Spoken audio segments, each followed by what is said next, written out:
Another year has come and gone for the UK retail sector, and few years could claim to have been as turbulent.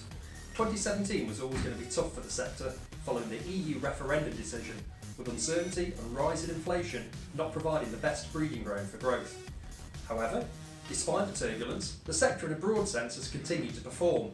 According to Mintel, average sales for the year grew by 4.4% in value terms and by 2% in volume terms. So this represents a slowdown on 2016, but equally a better performance than we might have expected. Mintel have labelled Christmas as okay, but no better. Food retailers have performed the best, and the results from the market leaders are all remarkably similar. Aldi and Lidl are well out in front in total sales growth terms. Non-food retailers had a more difficult time, in part perhaps because of the sales brought forward by Black Friday, but brands such as Fatface, Superdry and Ted Baker have all posted great figures, as did John Lewis and Boohoo. Online sales grew strongly across the board.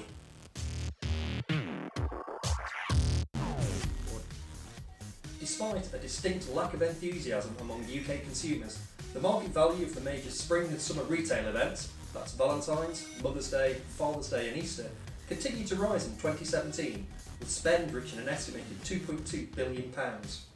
Traditionally, Easter was the biggest gifting event in the UK spring-summer retail calendar, in terms of value at least. However, people are now spending more on Valentine's Day. Mintel's consumer research found that 62% of UK consumers bought products or services as a gift for Mother's Day in 2017, making it the most purchased for event in the spring-summer retail calendar, with an estimated £570 million spent last year. That's an average spend of £42 per person. Mintel also found that the vast majority of people still shop in store for the major spring-summer events, with 4 out of 5 consumers stating that's what they did last year.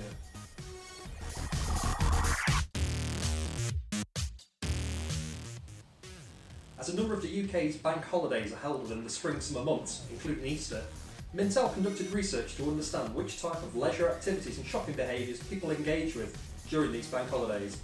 As well as trips to the park and the pub and the cinema, the research indicated that around 1 in 5 consumers dines out over the spring bank holidays. It also highlighted that a similar proportion of consumers will go shopping, and that 15% would use the extra time to shop online.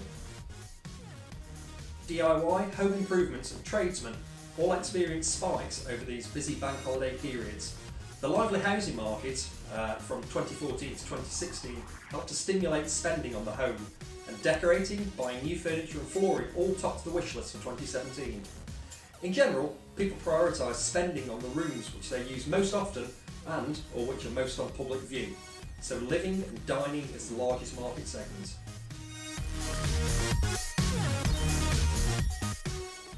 If I were building a digital marketing plan to support any of these opportunities, here's what I'd be looking at. Get the basics in place as early as you can.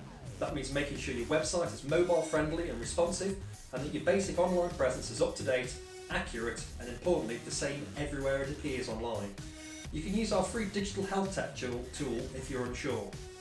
Next, decide what opportunities you're going to pursue, arrange an artwork style, build a landing page, write a blog post, book your print ads, and start to social your plans.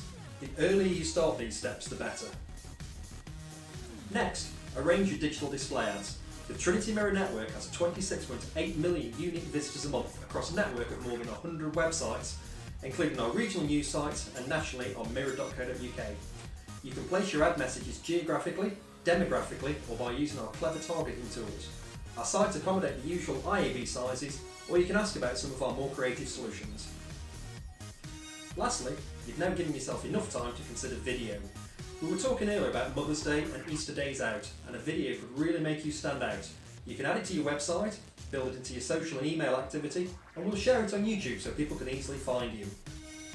People search YouTube for help and guidance all the time, so for DIY, home improvements and tradesmen, a branded, instructional video could garner you significant audience. I hope you found this retail review useful, and thanks for watching.